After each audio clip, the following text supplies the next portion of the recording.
آپ کسی بڑے سے بڑے مختار مطلق فرما روا کو لے لیجئے، اس کے اقتدار کا آپ تجزیہ کریں گے تو معلوم ہوگا کہ اس کے اختیارات کو بہت سی خارجی چیزیں محدود کر رہی ہیں جو اس کے ارادے کی تابع نہیں ہے۔ پھر کیا کسی جمہوری نظام میں کسی خاص جگہ انگلی رکھ کر کہا جا سکتا ہے کہ یہاں واقعی حاکمیت موجود ہے؟ جس کو بھی آپ اس کا حامل قرار دیں گے، تجزیہ کرنے سے معلوم ہوگا کہ اس کے ظاہری اختیار مطلق کے پیچھے کچھ اور طاقتیں ہیں جن کے ہاتھ میں اس کی باگیں ہیں۔ یہی وجہ ہے کہ علم سیاست کے ماہرین جب حاکمیت کا واضح تصور لے کر انسانی سوسائٹی کے دائرے میں اس کا واقعی مصداق تلاش کرتے ہیں تو انہیں سخت پریشانی پیش آتی ہے۔ کوئی قامت ایسا نہیں ملتا جس پر یہ جمع راست آتا ہو، اس لیے کہ انسانیت کے دائرے میں بلکہ در حقیقت مخلوقات کے دائرے میں اس قامت کی کوئی ہستی سرے سے موجود ہی نہیں ہے۔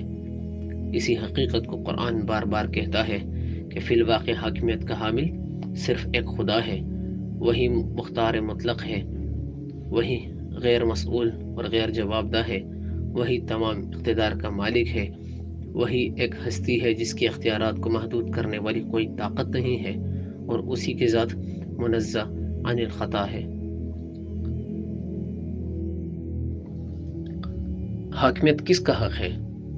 پھر دوسرا سوال یہ پیدا ہوتا ہے کہ حقیقت نفس الامر سے قطع نظر کرتے ہوئے اگر کسی غیر اللہ کو یہ حاکمانہ حیثیت دے دی جائے تو کیا فی الواقع اس کا یہ حق ہے کہ اس کا حکم قانون ہو اور اس کے مقابلے میں کسی کا کوئی حق نہ ہو، اور اس کی غیر مشروط اطاعت کی جائے اور اس کے حکم کے بارے میں خیر و شر یا صحیح و غلط کا سوال نہ اٹھایا جا سکے؟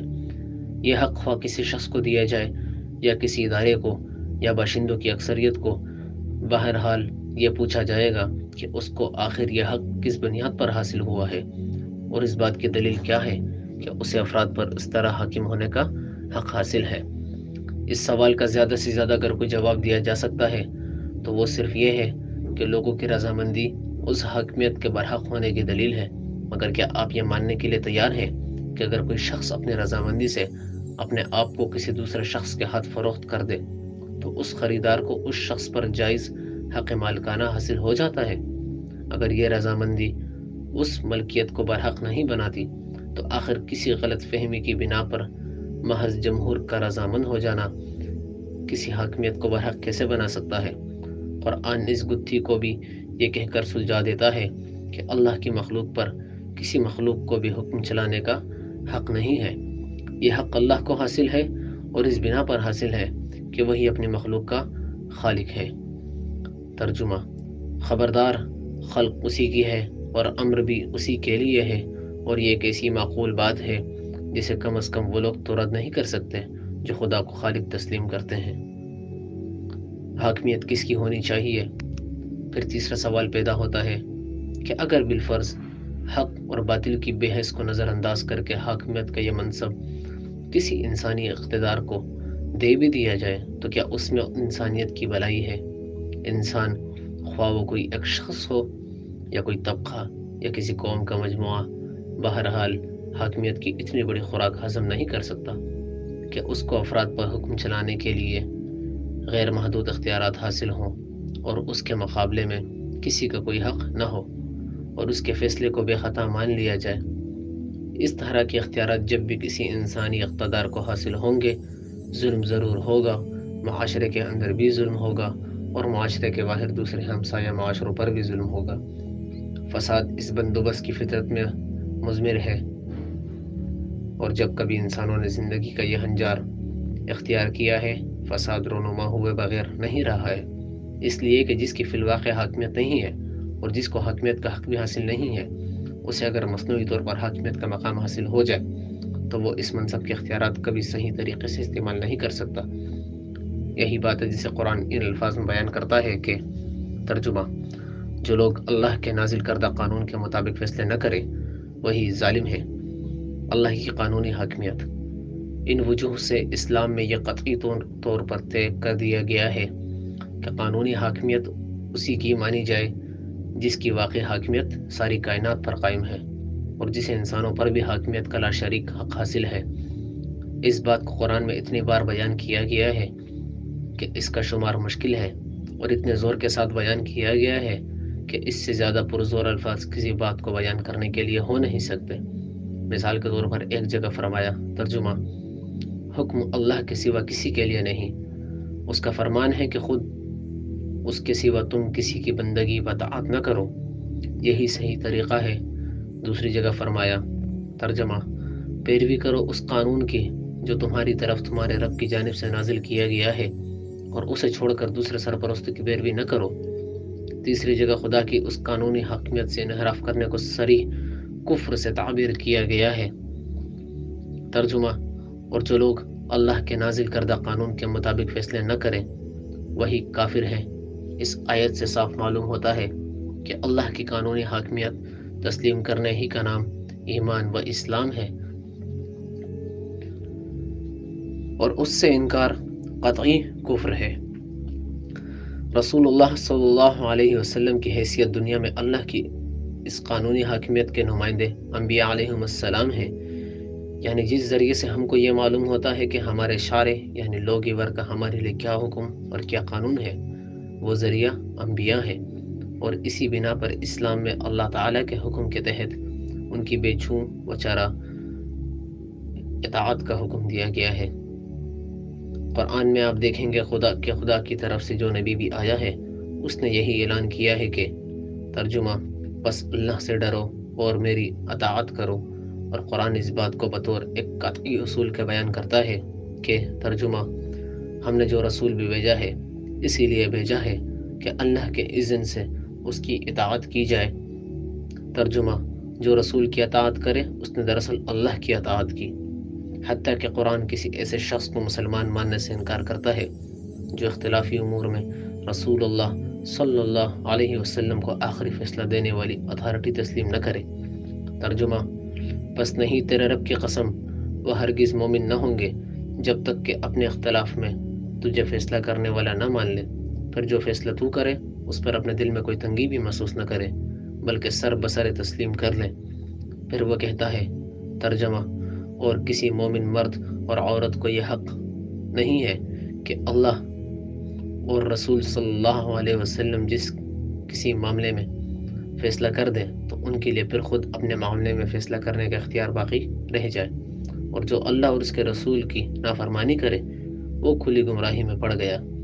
اس کے بعد یہ شبہ کرنے کی کوئی گنجائش ہی باقی نہیں رہتی کہ اسلام میں قانونی حاکمیت خالصتاً اور کلیتاً اللہ اور اس کے رسول صلی اللہ علیہ وسلم کی ہے۔ اللہ ہی کی سیاسی حاکمیت اس اہم ترین دستوری مسئلے کا فیصلہ ہو جانے کے بعد یہ سوال باقی رہ جاتا ہے کہ پھر سیاسی حاکمیت پولیٹیکل سوورنٹی کس کی ہے؟ اس کا جواب لا محالہ یہی ہے، اور یہی ہو سکتا ہے کہ وہ بھی اللہ کی ہے، کیونکہ انسانوں میں جو ایجنسی بھی سیاسی طاقت سے اللہ تعالیٰ کی قانونی حاکمیت کو نافذ یعنی انفورس کرنے کے لیے قائم ہوگی، اس کو کسی بھی طرح قانون اور سیاست کی اصطلاح میں صاحب حاکمیت سوورین نہیں کہا جا سکتا۔ ظاہر ہے کہ جو طاقت قانونی حاکمیت نہ رکھتی ہو اور جس کے اختیارات کو پہلے ہی ایک بالاتر قانون نے محدود اور پابند کر دیا ہو، جسے بدلنے کا اسے اختیار نہ ہو، وہ حاکمیت کے حامل تو نہیں ہو سکتی۔ اب اس کی صحیح پوزیشن کس لفظ سے ادا کی جائے، اس سوال کو تو قرآن ہی نے حل کر دیا ہے۔ وہ اسے لفظ خلافت سے تعبیر کرتا ہے، یعنی وہ بجائے خود حاکم اعلیٰ نہیں ہے بلکہ حاکم اعلیٰ کی نائب ہے۔ جمہوری خلافت، اس نیابت کے لفظ سے آپ کا ذہن ذل اللہ اور پاپائیت اور بادشاہوں کے خدائی حقوق یعنی divine rights of the king کی طرف منتقل نہ ہو جائے۔ قرآن کا فیصلہ یہ ہے کہ اللہ کی نیابت کا یہ مقام کسی فرد واحد یا کسی خاندان یا کسی مخصوص طبقے کا حق نہیں ہے، بلکہ ان تمام لوگوں کا حق ہے جو اللہ کی حاکمیت کو تسلیم کریں اور رسول اللہ صلی اللہ علیہ وسلم کے ذریعے سے پہنچے ہوئے قانون الہی کو بالاتر قانون مان لیں۔ ترجمہ: اللہ نے وعدہ کیا ہے ان لوگوں سے جنہوں نے تم میں سے ایمان قبول کیا اور عمل صالح کیا کہ وہ ان کو زمین میں اپنا خلیفہ بنائے گا۔ یہ چیز اسلامی خلافت کو قیصریت اور پاپائیت اور مغربی تصور والی مذہبی ریاست یعنی تھوکریسی کے برعکس ایک جمہوریت بنا دیتی ہے، اس فرق کے ساتھ کہ اہل مغرب جس چیز کو لفظ جمہوریت سے تعبیر کرتے ہیں اس میں جمہور کو حاکمیت کا حامل قرار دیا جاتا ہے اور ہم مسلمان جسے جمہوریت کہتے ہیں اس میں جمہور صرف خلافت کے حامل ٹھہرائے جاتے ہیں۔ ریاست کے نظام کو چلانے کے لیے ان کی جمہوریت میں بھی عام رائے دہندوں کی رائے سے حکومت بنتی ہے اور بدلتی ہے، اور ہماری جمہوریت بھی اسی کی متقاضی ہے، مگر فرق یہ ہے کہ ان کے تصور کے مطابق جمہوری ریاست مطلق العنان اور مختار مطلق ہے، اور ہمارے تصور کے مطابق جمہوری خلافت اللہ کے قانون کی پابند۔ اور نہ کوئی تشریعی حاکم، کسی کو حق نہیں کہ وہ قانون بنائے، جب حاکم اللہ ہے، تم اس کے بندے ہو، رزق وہ دیتا، زمین اس کی ہے، کیوں کوئی قانون بنائے؟ اس لیے اسلام کی نظر میں کسی علاقے میں کسی حکمران کا اپنے بنائے ہوئے قوانین جاری کرنا شرک، صرف بتوں کی پوجا شرک نہیں، یہ شرک ہے کہ وہ اللہ کا بندہ ہو کر اللہ بن بیٹھا ہے، بندوں کے نام حکم دیتا ہے کہ یہ کرو نہ کرو، حلال و حرام، یہ لافل ہے یا ان لافل ہے، یہ کر سکتے ہو یا نہیں، یہ صرف اللہ کہے گا۔ اس لیے آپ دیکھتے ہیں جب اصول کی کتابیں پڑھتے ہیں فقہ کی سارے مسائل کے لوگ، تو اصول میں آتا الحاکم، پہلے پڑھایا جاتا کہ حکم کیا ہے، حاکم کیا ہے، وہاں بتایا الحاکم ہوا اللہ۔ ایک ہی بات ہر شخص پڑھتا، شیعہ پڑھتا، دیوبندی پڑھتا، بریلوی، حاکم صرف اللہ، کوئی حکم نہیں دے سکتا۔ رسول کریم علیہ السلام بھی حاکم نہیں ہے، مبلغ عن اللہ، حکم اللہ کا پہنچاتے ہیں، حکم نہیں دے سکتے۔ اسی لیے اللہ کے رسول علیہ السلام نے ذرا وہ شاید اپنے اوپر حرام کیا، اللہ نے ٹوک دیا کہ یا ایھا النبی لما تحرم ما احل اللہ لک، جو اللہ نے حلال کیا کیوں حرام کرتا، اس کو کفارہ دے، قسم توڑ۔ تو قرآن میں آئے یا حدیث رسول میں آئے وہ اللہ کا حکم ہوتا، اسی لیے حضور نے خود فرمایا کہ مجھے قرآن بھی ملا ہے اور قرآن کے برابر کی چیز بھی اللہ نے مجھے دی، یہ اپنی طرف سے نہیں حضور کہتے، اللہ کی طرف۔ اسی لیے کئی مرتبہ احادیث میں آتا کہ جب وہ چیزیں بھی لوگوں نے پوچھی جو قرآن میں نہیں، حضور چپ رہے۔ ایک شخص نے جبہ پہنا ہوا تھا، اس کو خوشبو لگا لی زعفران کی، احرام کی حالت میں وہ جبہ پہن لیا، اب آیا اس نے پوچھا کہ اللہ کے رسول میں کیا کروں، تو رسول کریم خاموش ہو گئے۔ اور حضرت عمر رضی اللہ عنہ ایک صحابی کو کہتے رہتے تھے کہ حضور پر حالت طاری ہوتی ہوئی، اس وقت بلایا کیا یار تو دیکھنا چاہتا، حضور علیہ السلام پر وہ حالت طاری ہو، کافی دیر تک نہ غنود کی کے بعد آپ نے فرمایا کہ بھائی تیرے مسئلے کا حل کہ یہ جبہ اتار دے، خوشبو اچھی طرح دھو دے اور بس اللہ سے معافی مانگ، خوشبو کی نہیں استعمال کی جاتی۔ تو یعنی احادیث میں بھی جو کچھ آتا ہے وہ بھی وہی ہوتی ہے، قرآن میں وہ درج ہو جائے یا رسول اللہ کی زبان سے۔ حضور علیہ السلام نے ایک موقع پر بار بار کہا کہ لوگوں جو شہید ہو جاتا ہے اس کے سارے گناہ معاف ہو جاتے ہیں، پھر فرمایا تیسری مرتبہ علت دین، قرض نہیں معاف ہوتا، اور کہا ابھی جبریل علیہ السلام آئے، انہوں نے کہا یا رسول اللہ صاحب وضاحت کریں کہ شہید ہونے سے بندوں کے حقوق نہیں ختم ہوں گے۔ تو اس لیے اسلام میں حاکم اللہ، یہ ہے توحید کہ کوئی حکومت نہیں کرتا، نہ حضرت عمر کرتے ہیں، نہ ابو بکر کرتے ہیں، دوسروں کی تو کیا مجال، کوئی نہیں، حکم نافذ کرتے ہیں۔ اسی لیے حضرت ابو بکر صدیق رضی اللہ عنہ کہتے ہیں انما انا متبع لست بمبتدع، میں حکم نکال نہیں سکتا نیا، جو ملے ہوئے حکم ہے ان کی پیروی کرے۔ یہ فرق ہے اسلامی حکومت میں اور غیر اسلامی حکومت میں۔ مسلمانوں کی حکومت ہو سکتی ہے کہ کلمہ گو ہیں وہ حکومت کر رہے ہیں، وہ کافروں کی حکومت نہیں، مسلمانوں کی، مگر وہ اسلامی نہیں۔ اسلامی حکومت وہ ہے جہاں کتاب و سنت کا راج ہے، کوئی شخص کوئی حکم نہیں دے سکتا، اور اگر دے تو ادنا آدمی اٹھ کر کہہ دے، جیسے حضرت عمر رضی اللہ تعالیٰ نے ممبر پر کہا، بڑی مناسب بات تھی کہ لوگ جو تھے نا وہ زیادہ مہر باندھنے لگے، بچیوں کا ادا نہیں کر سکتے۔ آپ نے، اور میں بہتر سمجھتا ہوں کہ ایک حد مقرر کر دوں کہ اس سے کوئی تجاوز نہ کرے، سب لوگ اتنا مہر باندھیں۔ تو عورتوں کی طرف سے ایک عورت اٹھ کھڑی، اس نے کہا عمر قرآن مجید میں سورہ النساء میں اللہ نے کہا آتیتم احداہن قنطارا، کہ اگر تم سونے کا ڈھیر بھی مہر میں دے دو تو اگر طلاق ہو تو پھر واپس نہیں لے سکتے۔ سونے کا ڈھیر کہا اللہ نے، قنطار، تم کون حد مقرر کرنے والے؟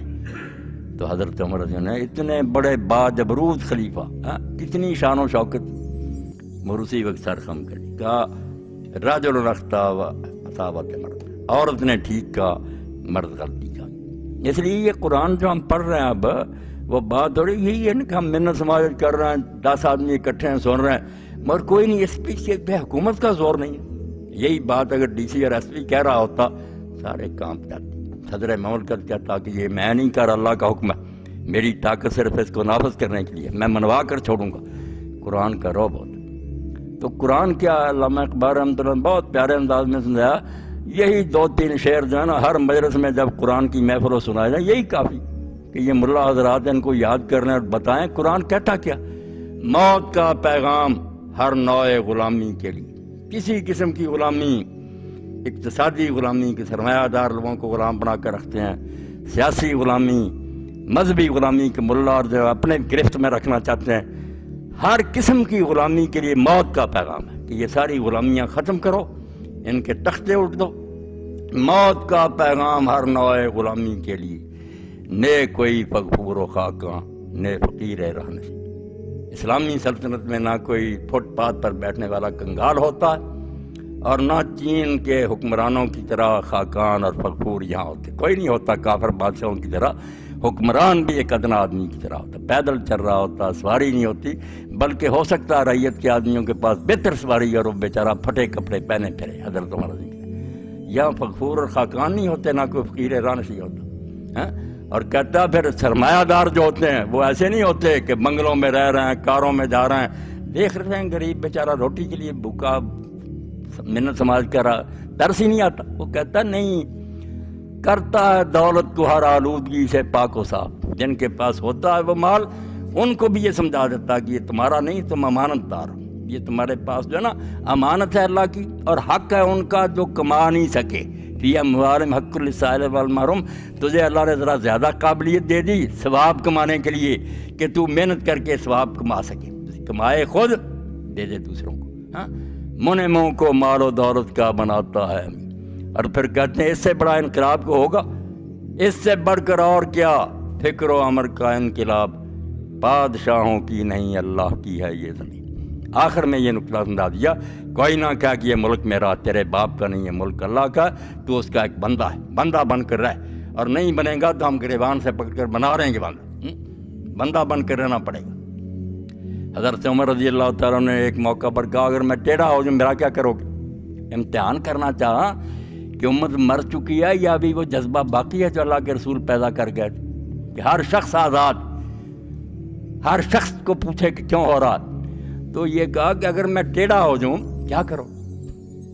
ایک شخص نے تلوار لہرائی کہ اگر تو ٹیڑھا ہو جائے گا ہم تلوار کی نوک سے تجھے سیدھا کر دیں گے۔ تو آپ نے فرمایا ہوش کر، کس سے بات کر رہا؟ جانچنے کے لیے اس نے کہا جانتا ہوں میں، تو وہی عمر ہے جس کو عمر بھی نہیں لوگ کہتے تھے، عمرو، تو بکریاں اپنے باپ کی طرح کرتا تھا، خطاب کے اونٹ، اور شام کو آتا تیرا باپ ڈانگ سے تیرا حال ٹھیک کرتا، تو وہی عمر ہے۔ یہ اسلام کی برکت ہے کہ آج تو حکمران ہے، خبردار اگر تیرے ذہن میں ایسا کوئی خناس ہے۔ آپ نے کہا شکر ہے، جب تک تیرے جیسے لوگ رہیں گے عمر کو گمراہ ہونے کا کوئی خطرہ نہیں۔ تو اللہ فرماتا ہے کہ رسول اللہ تو کیا ہے، یہ کہتے ہیں عذاب لے آ، یہ چھوڑو، عذاب میرے بس میں نہیں، نہ میرے علم میں ہے، کب آئے گا؟ وہ تو آئے گا اپنے وقت میں۔ جو کام کی بات ہے جو میں تمہیں بتا رہا ہوں، سب کی غلامیاں چھوڑو، ایک اللہ کے غلام ہو جاؤ، اس کے سوا کوئی حاکم نہیں۔ فاستقیموا الیہ، اب اللہ کو ماننے کا ریاض صاحب کی بات کہ اللہ کو ماننے کا پھر تقاضا کیا؟ یہی کیا کہ رہ جاؤ کہ لا الہ الا اللہ؟ نہیں، فاستقیموا الیہ، اب پھر بالکل اس کی طرف سیدھے رخ کر لو، ہر طرف سے منہ موڑ لو، نہ اپنی مرضی کرو، نہ معاشرے کو دیکھو، نہ لوگوں کو دیکھو کدھر یہ بھیڑ جا رہی ہے، جو وہ کہتا ہے نا منہ سیدھا خدا کی طرف، اس کی طرف چلتے جانا، جو راستہ اس نے بتایا اس پر قائم۔ یہ نیکیوں کی بات ہے، مثبت پہلو کرنا کیا؟ استقامت، جمے رہنا دین پر، اور منفی پہلو کرنا کیا نہیں ہے؟ واستغفروا، جو غلطیاں ہوئی ہیں ان کی معافی مانگو، غلطیوں کی معافی مانگو کہ یہ زہر کھا لیا ہم نے، اب ریمیڈی تلاش کرو کہ ایسا علاج کوئی حکیم صاحب دیں کہ یہ زہر ختم ہو جائے، گناہوں کی معافی، اور ساتھ جو ہے کہ سیدھے ہو جاؤ۔ وَوَيْلٌ لِّلْمُشْرِكِينَ، فرمایا تو نہیں مانیں گے اس حقیقت کو، اللہ کے ساتھ شریک کریں گے، ان کے لیے تباہی ہے، بربادی۔ بس اتنا ہی کہہ دینا کافی ہے کہ ان کی کمبختی ہے، اس دنیا میں بھی آخرت میں۔ یہی دین قیم ہے جس کی پیروی کا حکم دیا گیا ہے۔ اسلام نے یہ کہہ کر فی الحقیقت ان تمام ماسوا اللہ اطاعتوں اور فرما برداریوں کی بندشوں سے مومنوں کو آزاد کامل کر دیا، جن کی بیڑیوں سے تمام انسانوں کے پاؤں بوجھل ہو رہے تھے۔ اور اس ایک ہی جملے میں انسانی اطاعت اور پیروی کی حقیقت اس وسعت اور احاطے کے ساتھ سمجھا دی کہ اس کے بعد اور کچھ باقی نہ رہا۔ یہی ہے جو اسلامی زندگی کا دستور العمل ہے، اور یہی ہے جو مومن کے تمام اعمال و اقتصادات کی ایک مکمل تصویر ہے۔ اس تعلیم اللہ نے بتلا دیا کہ جتنی اطاعتیں، جتنی فرما برداریاں، جنینی وفاداریاں اور جس قدر بھی تسلیم و اعتراف ہے، صرف اسی وقت تک کے لیے ہے جب تک کہ بندے کی بات ماننے سے خدا کی بات نہ جاتی ہو، اور دنیا والوں کے وفادار بننے سے خدا کی حکومت کے آگے بغاوت نہ ہوتی ہو۔ لیکن اگر کبھی ایسی صورت پیش آ جائے کہ اللہ اور اس کے بندوں کے احکام میں مقابلہ آ پڑے، تو پھر تمام اطاعتوں کا خاتمہ، تمام عہدوں اور شرطیں کی شکست، تمام رشتوں اور نعتوں کا انقطاع اور تمام دوستیوں اور محبتوں کا اختتام۔ اس وقت نہ تو حاکم ہے، بادشاہ ہے، نہ باپ ہے، نہ بھائی ہے، سب کے آگے تمرد، سب کے ساتھ بغاوت، سب کے ساتھ انکار، سب کے سامنے سرکشی۔